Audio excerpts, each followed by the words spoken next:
नमस्कार दोस्तों, Bharat link global YouTube channel पे आपका स्वागत है। मेरे दोस्त सतबीर दलाल इसके ऑनर हैं और हमने सोचा कि आज वो बिज़ी थे तो मैंने सोचा कि मैं एक बहुत ही अर्जेंट वीडियो है वो मैं बना के और बहुत मैं कुछ सूचना देना चाहता हूँ, मैं आपको कुछ अवेयरनेस देना चाहता हूँ। इसलिए थोड़ा अर्जेंट था, इसलिए आई थॉट मैं इसको बना के और भाई साहब से रिक्वेस्ट करूंगा कि वो इसको यूज़ करें। लॉरेंस बिश्नोई के ऊपर काफ़ी वीडियोस सोशल मीडिया के ऊपर फ्लोट हो रही हैं। ये सारी वीडियोस देखी हैं मैंने दोस्तों, और बहुत ही डिस्टर्बिंग सी वीडियोस हैं उनमें, और ये बढ़ता ही चला जा रहा है। जैसे नेगेटिव चीज़ है थोड़ा ज़्यादा बढ़ती है, पॉजिटिव चीज़ भी हैं वो कम बढ़ती हैं। ये एक ट्रेंड होता है, और इससे स्पेशली नॉर्थ इंडिया के और सेंट्रल इंडिया के, मैं कहता हूँ पूरे हिंदुस्तान में, और जो हमारे बच्चे बाहर गए हुए हैं वो सब काफ़ी इन्फ्लुएंस हो जाते हैं। उसी के ऊपर मैं अपने आप को कॉम्पिटेंट समझता हूँ कि मैं इसके ऊपर बोल लूँ, क्योंकि मेरी 10 साल की आर्मी सर्विस रही है, जिसमें 2.5 साल के करीब से मेरा NSG Manesar national security guards में ब्लैक कैट कमांडोज का इंस्टीट्यूट पे मैं जॉब कर चुका हूँ। और उसके बाद प्राइवेट सिक्योरिटी फील्ड में, कॉरपोरेट सिक्योरिटी में मैंने पहले भी अपनी वीडियो में बताया था, मेरी लगभग 20 साल उसमें रहा है मेरा। तो मेरी पूरी ज़िंदगी का एक्सपीरियंस सैनिक स्कूल कुंजपुरा से, NDA से, इंडियन मिलिट्री एकेडमी से, देन इंडियन आर्मी से, नेशनल सिक्योरिटी गार्ड से, प्राइवेट सिक्योरिटी कंपनीज में, और फिर ग्रुप 4 सिक्योरिटी कंपनी कतर में मैंने 3 साल latest as head of department training and development director के तौर पे मैं नियुक्त था। और हम सिक्योरिटी फील्ड से ही सब कुछ करते थे। इटली से आईएटा का मैंने मास्टर ट्रेनर कोर्स किया है एयरपोर्ट सिक्योरिटी में। मेरे को लगता है कि मैं काफ़ी कॉम्पिटेंट हूँ और आपको एडवाइस देने में श्योर इनफ। तो इसलिए मैं सोचा कि ये जो टॉपिक है इसको मैं अपने बच्चों के लिए बनाता हूँ। इस वीडियो को मैं ये कहना चाहता हूँ, ये ज़्यादातर पेरेंट्स के लिए भी इफ़ेक्टिव है। पेरेंट्स को भी देखना चाहिए और अपने बच्चों को दिखाना चाहिए। जो हमारा यूथ है, चाहे वो इंडिया में है, चाहे अब्रॉड है, चाहे वो पढ़ाई कर रहे हैं बच्चे, स्कूल में हैं, कॉलेज में हैं, किसी फील्ड में हैं, whatever field, it is applicable to everybody. क्या होता है कि ये जो अभी जैसे Lawrence Bishnoi is a hot topic and it is occupying lot of social space, very disturbing. काफ़ी बच्चे, जब इनके कमेंट्स देखता हूँ मैं, लाखों में कमेंट्स आ रहे हैं, कुछ पॉजिटिव हैं, कुछ नेगेटिव हैं। तो मैं कहना चाहूँगा, बेटा, माँ बाप बहुत ही मेहनत से, खासकर ये बच्चे जो होते हैं, ये रूरल बैकग्राउंड के बच्चे ज़्यादा इन्फ्लुएंस होते हैं इन चीज़ों से, क्योंकि वो शरीर से बहुत तगड़े होते हैं और उनमें बहुत ज़्यादा जोश होता है, बहुत जुनून होता है, और वो कुछ कर डालना चाहते हैं। तो उसमें क्योंकि थोड़ी जॉब्स की भी शॉर्टेज है, गवर्नमेंट जॉब्स की खासकर काफ़ी ज़्यादा शॉर्टेज है, उसके कारण फ्रस्ट्रेशन भी आ जाती है।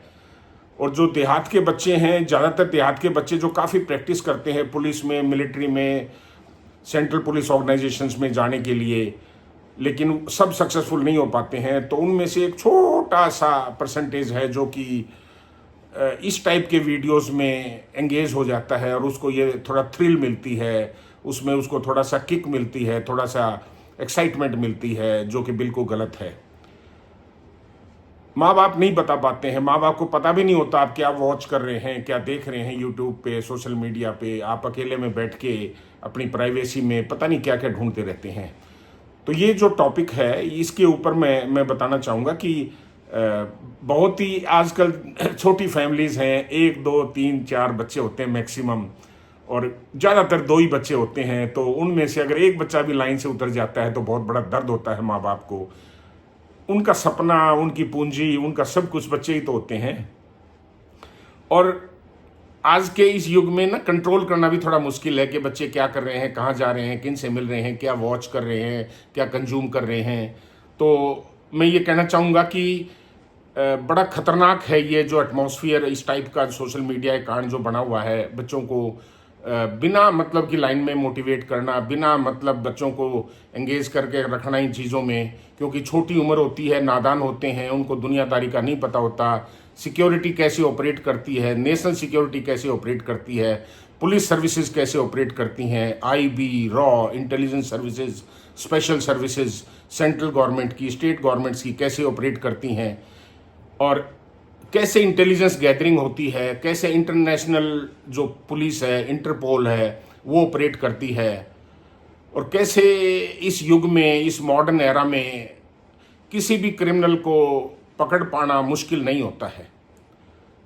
कुछ सोचेंगे कि लॉरेंस बिश्नोई जेल में रह के ऑपरेट कर रहा है और बड़ी फिरौतियां मांग रहा है और बहुत टेंडर भर रहा है किसी लोगों को मर्डर के, और मैं तुम्हारा इलाज कर दूंगा।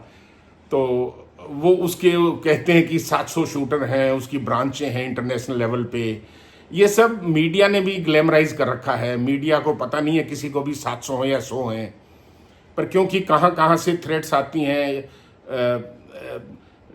सिद्धू मूसेवाला का मर्डर में इन्होंने क्लेम किया था, और उसके बाद अभी Salman Khan is the latest जिनको थ्रेट मिली है, जहां फायरिंग हुई है। और ये जो सिद्दीकी भाई हैं हमारे, उनका मर्डर हुआ है पॉइंट ब्लैंक पे, और उसका क्लेम भी लॉरेंस बिश्नोई गैंग ने लिया है। बहुत दुर्भाग्य है, बहुत वेरी बैड सिचुएशन। पहले देखो, दाऊद इब्राहिम ने उन दिनों में जब सोशल मीडिया नहीं था, तो वो धीरे धीरे एक पुलिस का बच्चा होते हुए, पुलिस के हौलदार थे उनके पिताजी इब्राहिम साहब, बड़े ईमानदार, बड़े अच्छे इंसान थे, लेकिन बेटा गलत रास्ते पे चल पड़ा। उन दिनों में बॉम्बे में बहुत ज़्यादा गैंग लीडर्स होते थे और बहुत ज़्यादा बदमाशियाँ होती थी, स्मगलिंग होती थी, ड्रग्स का बिजनेस होता था, बहुत ही ओवरनाइट करोड़पति अरबोपति बनने का, पावर स्ट्रगल का, और ये गैंग्स ऑपरेट करने का, इंटर गैंग राइवलरी का बहुत ज़्यादा चलन था। बाई चांस दिल्ली में, हरियाणा में, पंजाब में उग्रवाद था भिंडरवाले का, और जो पंजाब में बेहिसाब, जहाँ पे बहुत मर्डर हुए, पंजाब जो नंबर 1 स्टेट होता था इंडिया का, बड़े प्राइड के साथ पंजाब का नाम लिया जाता था, उस पंजाब को 80s में, 1980 से 99 तक बिल्कुल बर्बाद कर दिया था। पूरी इंडस्ट्री खत्म हो गई थी, पूरे जॉब्स खत्म हो गए थे, और बिजनेसमैन सब छोड़ छोड़ के पंजाब को चले गए थे इस उग्रवाद की वजह से। खालिस्तान का इशू था। तो टाइम टू टाइम ये चीज़ें आती रहती हैं, जाती रहती हैं, पर अभी जो लेटेस्ट है ये बिश्नोई है, ये बहुत ज़्यादा स्पेस ले रखा है इसने। मैं इसमें 2-4 पॉइंट बताना चाहूँगा मेरे बच्चों को, जो यंग हैं, जो इसकी वीडियोस देखते हैं। बेटा, देखना बंद कर दो। जब भी आप सोशल मीडिया पे कोई भी चीज़ को स्क्रॉल कर रहे हो, कोई भी चीज़ को रिसर्च कर रहे हो, पढ़ रहे हो, देख रहे हो, तो वो रिकॉर्ड में चली जाती है। आप उसको डिलीट भी कर देते हो हिस्ट्री को, तो भी वो डिलीट नहीं होती है। कोई भी, जैसे आपने देखा होगा, आईसिस जो उग्रवादी ग्रुप था, तो उन्होंने पहले कुछ अपने ब्रांचेस खोलने की ट्राई की थी इंडिया में। तो वो जितने भी लोग पकड़े गए थे, वो सब सोशल मीडिया की वजह से पकड़े गए थे, क्योंकि जो इंटेलिजेंस एजेंसीज हैं, वो आपसे 4 गुना ज़्यादा उनके पास सिस्टम है, और वो पकड़ पाते हैं। और कौन आदमी, मतलब अगर कोई मिस्टर एक्स कोई लड़का है, वो बॉम्ब ब्लास्टिंग के ऊपर, या बॉम्ब मेकिंग के ऊपर, या फायरिंग के ऊपर, या मर्डर के ऊपर, ये जो कीवर्ड्स हैं, इनको जब सर्च करते हो आप, तो वो आपके रिकॉर्ड में चला जाता है, और वो मॉनिटर हो रहा है कहीं ना कहीं कंट्रोल रूम में। तो आप तो ये सोचते हो कि कोई देख नहीं रहा है, मैंने चिटकनी लगा के अपने रूम में मैं देख रहा हूं, किसको क्या पता, और बाद में मैंने डिलीट कर दूंगा हिस्ट्री को। ऐसे हिस्ट्री डिलीट नहीं होती है। जब भी कोई बात होती है, कोई कहीं से कोई लिंक मिलता है, तो फिर आपकी पूरी हिस्ट्री निकल जाती है, और आपके पास उसका कोई जवाब नहीं होता है। और पेरेंट्स को पता नहीं होता, पेरेंट्स इनोसेंट होते हैं, इसलिए पुलिस जाके उसको पकड़ के ले आती है, और वो बची हुई जिंदगी जेल में काटता है। मैं ये बताना चाहता हूँ बेटा, बच्चों, ये बताना चाहता हूँ मेरे प्यारे प्यारे बच्चों, कि गवर्नमेंट जॉब्स भी नहीं मिलेंगी अगर आपको कहीं पे, आप इस लिंक में कहीं इन चीज़ों में आप फंस गए। तो ये एक 5 लाख, 10 लाख, 20 लाख, 50 लाख का लोभ देके आपको बर्बादी की तरफ लेके जाते हैं, और वो पैसे पूरे मिलते भी नहीं हैं, और वो मिल जाएंगे तो उससे ज़िंदगी भी नहीं कटती है। और उस पैसे को कहाँ जमा करवाओगे? बैंक में जमा करवाओगे तो बैंक वाले पकड़ेंगे आपको। उससे कोई प्रॉपर्टी खरीदोगे तो आपको फिर नोटिस आ जाएगा इनकम टैक्स का। आप उस पैसे को कहाँ यूज करोगे? कोई भी चीज खरीदोगे, विदेश में भेजोगे उस पैसे को, तो पकड़े जाओगे। तो उस पैसे को आप यूज नहीं कर सकते हैं। It's a very dangerous situation.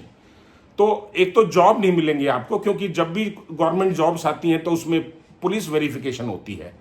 और ऐसे ही जो बड़ी मल्टीनेशनल कंपनीज होती हैं उसमें मैं बड़े सीनियर लेवल पे एचआर का काम कर चुका हूँ, रिक्रूटमेंट का।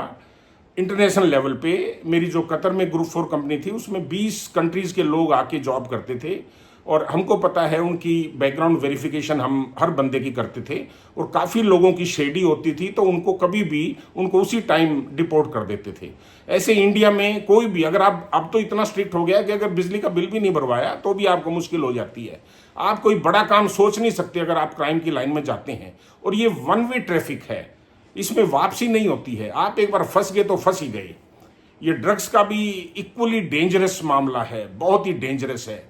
कुछ बच्चे इसकी तरफ भी अट्रैक्ट हो जाते हैं। रिसेंट पास्ट में मैंने देखा है कि काफ़ी लोग इसमें अरेस्ट हुए हैं। काफ़ी डेली अखबार में आता है, कहीं पे 10 किलो, कहीं 20 किलो, कहीं 50 किलो पकड़ी गई है। तो वो और उनका पूरा परिवार, पूरे रिश्तेदार, माँ बाप सब बर्बाद हो जाते हैं इसमें। तो ना गवर्नमेंट जॉब मिलेगा, ना आपको कोई जो एयरपोर्ट्स हैं, जैसे एयरपोर्ट ही सिक्योरिटी का मैंने कोर्स किया हुआ है, मेरे को पता है सिक्योरिटी का क्या, उस पर बहुत ज़्यादा स्ट्रिक्ट वेरिफिकेशन होती है। 1981 में जब मैं एनडीए ज्वाइन किया था तो मेरी वेरिफिकेशन मेरे गांव से हुई थी। तो गांव में पूछ रहे थे कि कोई पुलिस वाले पूछने आए थे, क्योंकि वो एक सिस्टम है, जब मिलिट्री में आप आर्मी ऑफिसर ज्वाइन करते हैं तो वेरिफिकेशन होती है। एनएसजी में गया था, फिर दोबारा वेरिफिकेशन हुई थी। और मैं जब बाहर कतर गया था, फॉरेन कंट्री में गया था, तो फिर जॉब के हिसाब से जॉब वीज़ा लगता है, तो वेरिफिकेशन होती है, पुलिस वेरिफिकेशन मांगते हैं। मैं आपको बता दूं कि ये जो वेरिफिकेशन पुलिस का सिस्टम है ये पैन इंडिया है।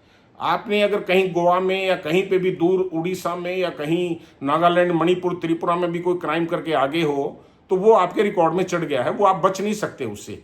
जब भी वेरिफिकेशन होगी तो पता लग जाएगा। अब तो ऐसा हो गया है कि यूरोप की सभी कंट्रीज की यूनियन बनी हुई है। एक जगह आप क्राइम करोगे तो वो डाटा शेयरिंग होती है, तो उसमें आपको कहीं वीज़ा नहीं मिलेगा, आप बाहर जा नहीं पाओगे, आपके ऊपर पहरा लगेगा और आप कोई भी बड़ा काम नहीं कर पाओगे, बिजनेस नहीं कर पाओगे, आप जॉब नहीं कर पाओगे। तो इसलिए ये मत करो ट्राई। ये बहुत ही जरा खतरनाक सिचुएशन क्रिएट हो रखी है। यंग बच्चों को मालूम नहीं है कि वो मॉनिटर हो रहे हैं। जो भी ये आपका अगर फोन ऑफ है तो भी अगर आपने सीक्रेटली कुछ भी कर रहे हैं तो एवरीथिंग इज बीइंग रिकॉर्डेड। आपके डिलीट होने से डिलीट नहीं होगा। मैं दोबारा कहता हूँ, तिबारा कहता हूँ ये बात। इसके अलावा जैसे अगर आप मानो कि अनएम्प्लॉयड हो, आपको लगता है कि आप में जान है, जोश है, आपकी माँ ने बहुत दूध घी खिलाया है और आप मजबूत हैं और बिल्कुल बबलिंग विद जोश एंड लॉट ऑफ एनर्जी, जो कि नॉर्थ इंडिया के पूरे हिंदुस्तान के बच्चे मजबूत होते हैं, खेलते हैं, खिलाड़ी हैं, तो मैं कहूँगा कि जिम जाओ, बॉडी बनाओ, अच्छा खाओ और बहुत बढ़िया ड्रग्स से दूर रहो, शराब, बीड़ी, सिगरेट से दूर रहो, अपने शरीर को बनाओ और प्राइवेट सेक्टर में जाओ। गवर्नमेंट में भी जाते हैं तो भी बहुत वैकेंसीज हैं, सीपीओज में, आईटीबीपी, बीएसएफ, सीआरपीएफ, इनमें भी बहुत ज़्यादा वैकेंसीज आती हैं। उनमें भी कमांडोज होते हैं, मिलिट्री में भी कमांडोज होते हैं, एनएसजी है और बहुत एसपीजी है, बहुत स्पेशल फोर्सेज हैं जिनमें आप अगर शरीर से मजबूत हैं और आप ईमानदार हैं और आपके ऊपर कोई पुलिस का नेगेटिव रिकॉर्ड नहीं है, आपने वायलेशन नहीं किया हुआ है कोई, तो आप उसमें जा सकते हैं और आपको बहुत अच्छी सैलरी और बहुत अच्छा फ्यूचर मिलता है। कुछ बच्चे सोचते होंगे कि ये तो सफिशिएंट नहीं है, मैंने तो सभी ट्राई कर ली लेकिन बात नहीं बनी। मैं कहता हूँ बेटा, प्राइवेट होटल्स में, बार्स में, इंडस्ट्री में, मैन्युफैक्चरिंग यूनिट्स में, ऑफिसेज में, मॉल्स में, मल्टी स्टोरीड बिल्डिंग्स में, रेजिडेंशियल एरियाज में, name anything and everywhere security guards की, सिक्योरिटी ऑफिसर्स की, पीएसओज की जरूरत होती है। अपने देश में इतने सुपर रिच लोग रहते हैं, सबके पास 10 से 12, 4, 5, 6, 8 पीएसओज होते हैं। पीएसओज प्रोटेक्शन ऑफिसर्स होते हैं, ये प्राइवेट प्रोटेक्शन ऑफिसर्स होते हैं, सिक्योरिटी ऑफिसर्स होते हैं, बॉडीगार्ड्स होते हैं। हर बार में दुनिया भर के बार हैं, उनमें शिफ्टों में ये बॉडीगार्ड्स लगते हैं। और जितनी भी कैश इन ट्रांजिट गाड़ियां चलती हैं जिनमें कैश जाता है, ज्वेलरी जाती है, करेंसी जाती है, उन सब में लगते हैं। स्कूल्स हैं, कॉलेजेस हैं, हर जगह सिक्योरिटी की जरूरत है। बहुत बड़ी फील्ड है। मैंने आईएटा से कोर्स किया था, मिलान से, इटली से। ऐसे ही ऑनलाइन कोर्सेज आप American society of industrial security से कर सकते हैं। काफ़ी ऑर्गेनाइजेशंस हैं। अगर आपके पास थोड़ी सी अफोर्डेबिलिटी है तो सिंगापुर जाके आप, बहुत गजब के कोर्स हैं सिंगापुर में सिक्योरिटी रिलेटेड, आप ऑनलाइन कर सकते हैं। पहले हमारे पास, मैं एक छोटा सा उदाहरण दूंगा जिस फील्ड में मैंने जॉब किया हुआ है। पहले बहुत कम एयरपोर्ट होते थे और वो सब गवर्नमेंट के थे, तो गवर्नमेंट के लोग ही लगते थे। अब प्राइवेटाइज हो गया है बीजेपी की पिछले 10 साल में। लगभग 250-300 के करीब एयरपोर्ट बने हुए हैं जिनमें बहुत ज़्यादा सिक्योरिटी पर्सनल्स की जरूरत पड़ती है। दुनिया भर की एयरलाइंस हैं, उनमें प्लेन क्लोथ्स में, सिविल क्लोथ्स में वो सिक्योरिटी को रखते हैं ताकि प्रॉपर सिक्योरिटी मेंटेनेंस हो सके इनसाइड द एयरक्राफ्ट जब एयरबॉर्न होता है फ्लाइट। ऐसी कार्गो में बहुत ज़्यादा सिक्योरिटी लगती है, ऐसे ही फार्म हाउसेज में, और name any place everywhere security मिलेगी। और सिक्योरिटी के लिए 10वीं पास ही की ज़रूरत पड़ती है जो हल्का फुल्का लिख ले, और उसके बाद आपकी पर्सनैलिटी, आपकी इतनी ट्रेनिंग करते हैं, कितना इंटरेस्ट लेते हैं, ऑनेस्टी से काम करते हैं, तो आप बहुत अच्छे स्केल पे जा सकते हैं। PSOs को, बॉडीगार्ड्स को 50-50 हज़ार रुपये पर मंथ भी सैलरी मिलती है। तो आपको बिल्कुल नाराज या निराश होने की जरूरत नहीं है। The whole world belongs to you. कितने बच्चे बाहर जाते हैं विदेशों में, आप सिक्योरिटी एजेंसी स्टार्ट कर सकते हैं। बहुत मुश्किल नहीं है, बहुत ही कम बजट से स्टार्ट हो सकती है और बहुत अच्छा प्रॉफिटेबल बिजनेस है, बहुत रिस्पेक्टेबल बिजनेस है, बहुत बड़ी डिमांड है हर जगह। जितनी भी सोसाइटियां हैं सब में किसी में 20 गार्ड, 50 गार्ड, 100 गार्ड, 200 गार्ड लगे हुए हैं। तो आप ट्राई करो, एक बार वहां से सीख लो, उसके बाद कोई एडवांस कोर्स कर सकते हो। इंडिया में बहुत कोर्स होते हैं, बड़ी बड़ी सिक्योरिटी एजेंसीज हैं, उनमें आप जाओगे तो वो आपको ट्रेनिंग देंगे, आपको सिखाएंगे, और उसके बाद स्काई इज द लिमिट। ये जो क्राइम करके जो आप शॉर्टकट लेते हैं ये बहुत ही गलत है। मैं आपसे हाथ जोड़ के रिक्वेस्ट करता हूं, ये चैनल मत देखो। ये मैं बल्कि अगर ये मेरी वीडियो लॉरेंस बिश्नोई या उसके परिवार तक पहुंचती है तो मैं लॉरेंस बिश्नोई को भी हाथ जोड़ के कहता हूं कि भाई, हमारे मजबूत देशवासियों को, हमारा फ्यूचर ऑफ इंडिया, हमारे यूथ को आप मिसगाइड मत करो मेरे बेटे, मत करो। बल्कि मैं कहूँगा कि इसका अंत बहुत बुरा होगा। आपके देखते देखते आप मान लेना कि 2 महीने में, साल भर में, 1 महीने में, 1 हफ्ते में लॉरेंस बिश्नोई पकड़ा जाएगा। क्योंकि जो पुलिस जो है वो बहुत ही ज़्यादा एडवांस है। जेल के अंदर भी मॉनिटरिंग हो रही है। वो सोच रहा होगा मैं सैटेलाइट फोन से या किसी के प्राइवेट मोबाइल से, या एक वॉइस ओवर करके एक सिस्टम आता है, VPNs होते हैं जो फॉरेन कंट्रीज के पिन्स होते हैं जिनसे आप कॉल करके कॉल को डिलीट कर सकते हैं, रिकॉर्ड को। वो सिस्टम है, चोरी चोरी उसको यूज करते हुए लोग कर रहे हैं। लेकिन पुलिस उससे 4 कदम आगे है। वो they want to give a loose rope to a criminal so that उसका पूरा नेटवर्क का पता लग जाए। वो एकदम पकड़ना नहीं चाहते हैं, एकदम उसको नहीं खत्म करना चाहते हैं, उसका पूरे नेटवर्क को खत्म करना चाहते हैं। अगर पुलिस चाहे, पुलिस की हिफाजत में है फिलहाल लॉरेंस बिश्नोई, पुलिस चाहे तो उसको 2 मिनट में खत्म कर सकती है, कोई दिक्कत नहीं है। लेकिन उसका नेटवर्क को ढूंढते हैं, इसलिए उसको लगता होगा या उसके दोस्तों को लगता होगा कि हिंदुस्तान में आप कुछ भी कर सकते हैं। ये बहुत बड़ी गलतफहमी है। पुलिस जब तक नहीं बोलेगी, जब तक पूरा नेटवर्क पुलिस के हिसाब में नहीं आ जाता है। और वो सब झूठे हैं जो कहते हैं उसका ब्रांच खुली हुई है, ये कर लो, वो कर लो। एक लॉरेंस बिश्नोई के नाम पे दुनिया भर के गैंग ऑपरेट हो रहे हैं जो कि जवान बच्चों को मिसगाइड करते हैं, ट्रेट करते हैं। तो ये मत करो। मैं once again in the end of my video, काफ़ी लंबी वीडियो बन गई है, मैं आपसे हाथ जोड़ के रिक्वेस्ट करता हूँ, अपने माँ बाप की शान बनो। धीरे धीरे, थोड़ा थोड़ा करके आप आगे बढ़ सकते हैं और गलत रास्तों पे मत जाओ। ड्रग्स और क्राइम और किलिंग, ये सब बहुत ही गलत चीज़ है, इससे बचो। नमस्कार जी।